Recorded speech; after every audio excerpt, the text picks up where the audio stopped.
See, now, I've got to speak one or two words, and just to try my voice, I understand. Well, there are two things that people always want to ask me. Well, one of them is how I ever came to write the Sherlock Holmes stories, and the other is about how I came to have psychic experiences and to take so much interest in that question. Well, first of all, about the Sherlock Holmes stories, they came about in this way. I was quite a young doctor at the time. I'd had, of course, a scientific training, and I used occasionally to read detective stories.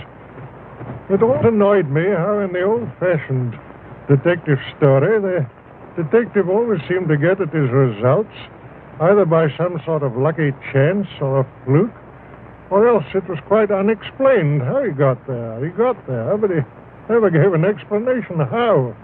Well, that didn't seem to me quite playing the game. It seemed to me that he's bound to give his reasons why he came to his conclusions. Well, once I began to think about this, I began to think of turning scientific methods, as it were, onto the work of detection. And I used, as a student, to have an old professor. His name was Bell, who was extraordinarily quick at deductive work.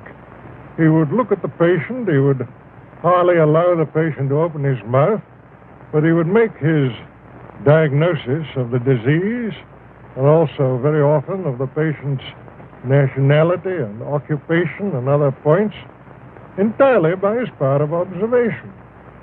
So naturally I thought to myself, well, if a scientific man like Bell was to come into the detective business, he wouldn't do these things by chance. He'd get the thing by building it up scientifically. So, having once conceived that line of thought, you can well imagine that I had, as it were, a new idea of the detective, and one which it interested me to work out.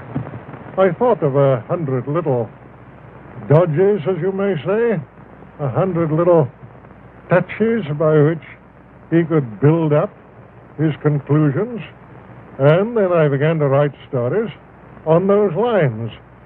At first, I think they attracted very little attention, but after a time, when I began the short adventures, one after the other, coming out month after month in the Strand magazine, people began to recognize that it was different to the old detective, that there was something there which was new.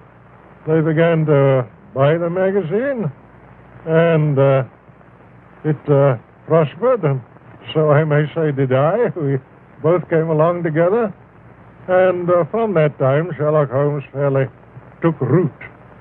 I've written a good deal more about him than I ever intended to do, but my hand has been rather forced by kind friends who continually wanted to know more, and so it is that this monstrous growth has come out of what was really a comparatively small seed.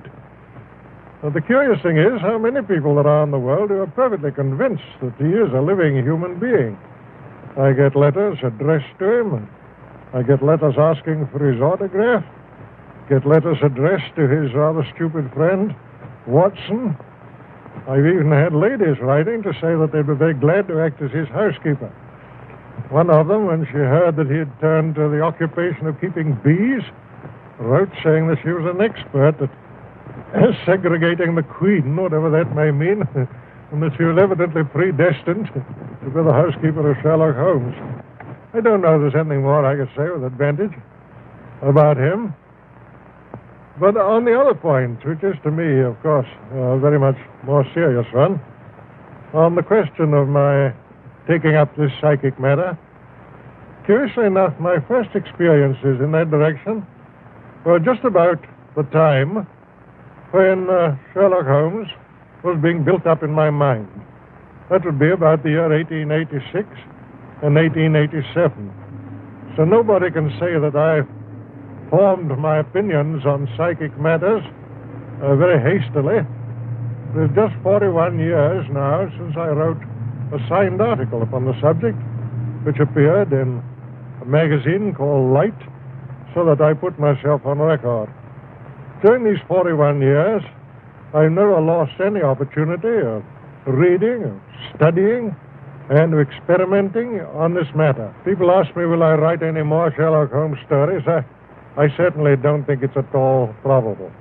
But as I grow older, the psychic subject always grows in intensity, and one becomes more earnest upon it, and I should think that my few remaining years will probably be devoted much more in that direction than in the direction of literature. Nonetheless, of course, I haven't abandoned writing. One has to earn one's living, but my principal thoughts are that I should extend, if I can, that knowledge which I have on psychic matters and spread it as far as I can to those who have been less fortunate. For one moment, suppose that I'm taking it upon myself to say that I am the inventor of spiritualism, or that I'm even the principal exponent of it. There are many great mediums, many great psychical researchers, investigators of all sorts. All that I can do is to be a gramophone on the subject, to go about, to meet people face to face, to try and make them understand that this thing is not the foolish thing which is so often represented, but that it really is a great philosophy, and, as I think, the basis of all religious improvement in the future of the human race.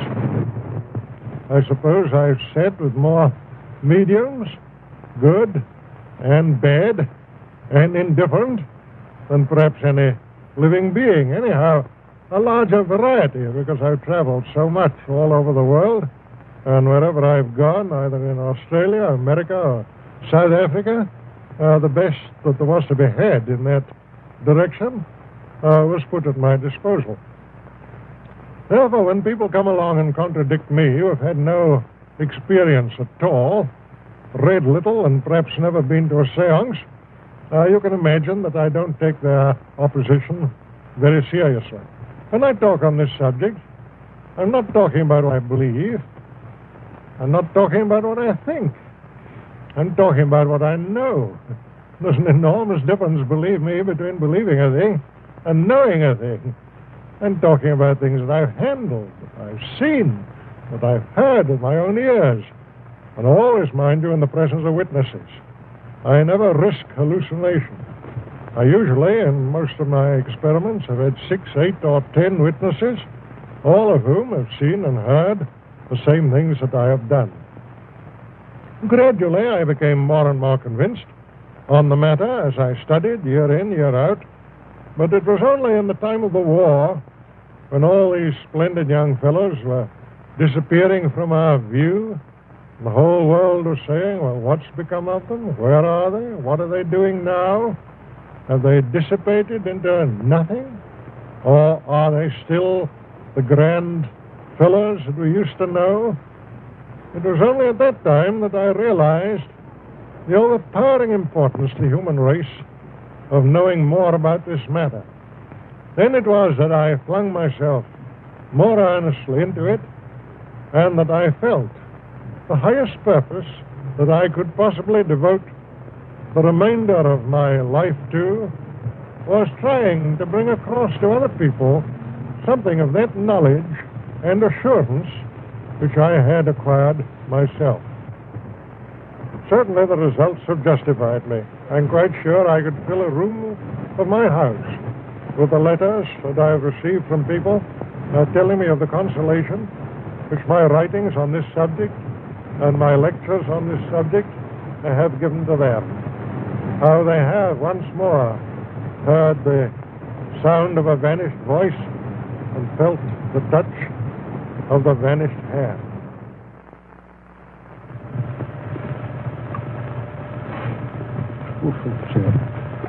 Well, goodbye.